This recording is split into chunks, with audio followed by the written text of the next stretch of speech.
Bonjour à tous.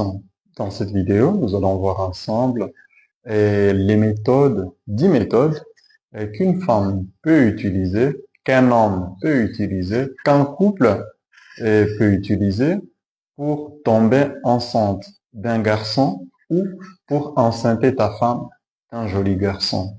Je sais que c'est un problème, surtout dans les couples africains, en Afrique où les gens veulent avoir un garçon, d'autres veulent avoir une fille, d'autres après avoir accouché d'une bonne fille veulent avoir ensuite un garçon.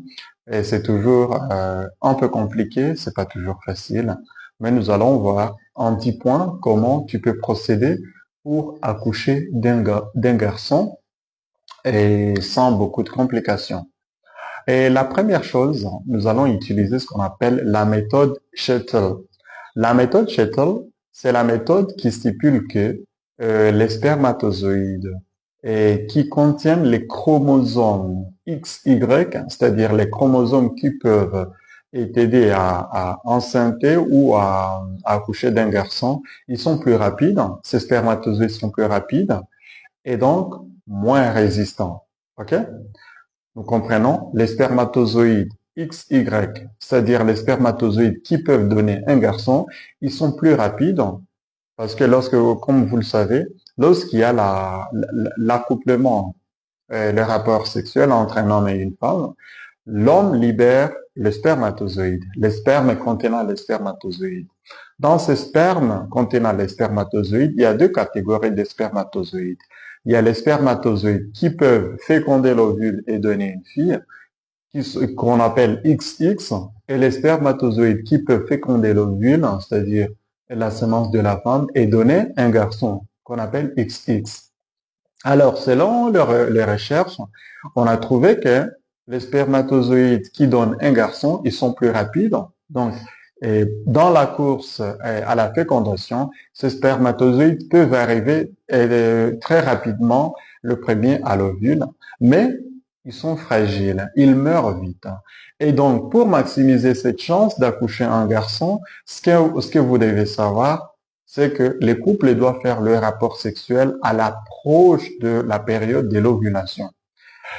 Pourquoi faire des rapports sexuels à l'approche de l'ovulation?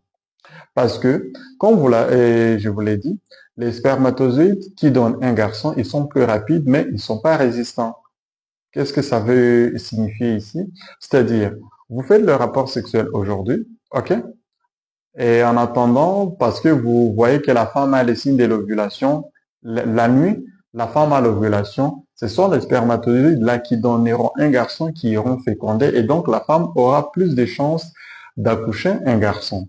Par contre, si vous faites le rapport sexuel aujourd'hui et que la femme a l'ovulation 3 jours plus tard ou 2 jours plus tard, tous ces spermatozoïdes qui peuvent donner un garçon seront déjà morts et la femme restera avec les spermatozoïdes qui donnent une fille. Et donc là, la chance sera plutôt du côté de la fille. Donc la femme peut accoucher d'une fille. Pourtant, toi, tu as besoin d'accoucher d'un garçon.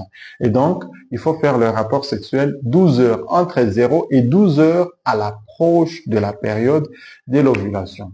Comment savoir alors que la femme est dans une période d'ovulation? Je pense que ça, nous allons le dire dans une autre vidéo à la prochaine. Mais pour l'instant, retenez que pour que tu puisses accoucher d'un garçon, il faut faire les rapports sexuels à l'approche du jour de l'ovulation, au moins 12 heures minimum avant l'ovulation.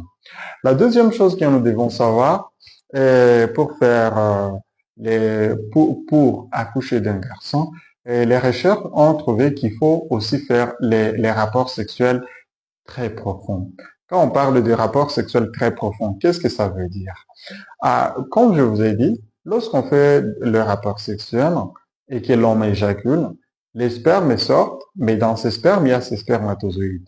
Ces spermatozoïdes doivent parcourir une certaine distance depuis le col de l'utérus jusqu'au niveau de l'ovule pour féconder.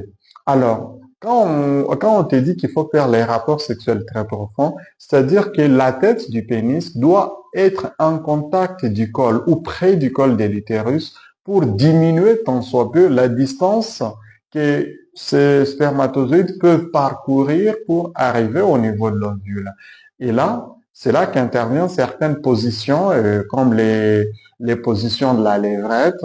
La position de la lévrette pendant le rapport sexuel sera la position pendant laquelle la femme se met à genoux, et l'homme se met à genoux derrière lui, et en faisant des rapports sexuels, l'homme entre par derrière pour entrer. C'est là que la tête du pénis de l'homme entre jusqu'au niveau du col de l'utérus, réduisant ainsi la distance que les spermatozoïdes pourraient parcourir pour arriver au niveau de l'ovule. OK?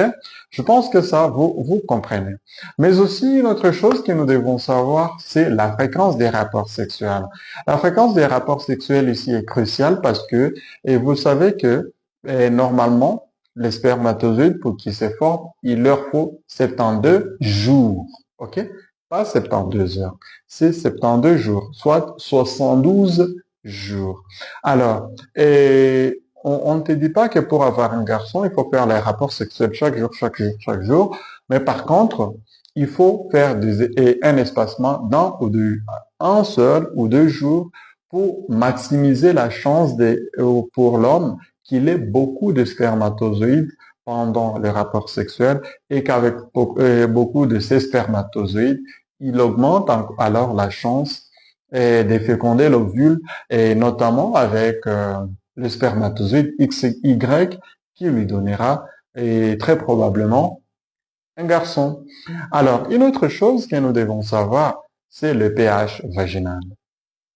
Comme je vous ai dit, les spermatozoïdes XY ou les spermatozoïdes qui donnent un garçon, ils sont très fragiles. Ainsi donc, faire des rapports sexuels chez une femme qui a une infection vaginale, son vagin, à ces moments-là, est trop acide et donc trop agressif, trop nuisible pour les spermatozoïdes qui peuvent donner un garçon. C'est pourquoi, si vous voulez avoir un garçon, il faut d'abord vérifier que la femme n'a pas des infections urogénitales ou des infections génitales.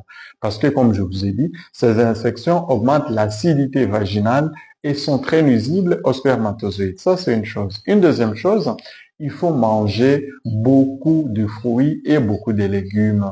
Les légumes que vous pouvez manger, notamment, ce sont les salades. Mangez les salades, mangez les choux, mangez les épinards, mangez les sombés, mangez les amarantes.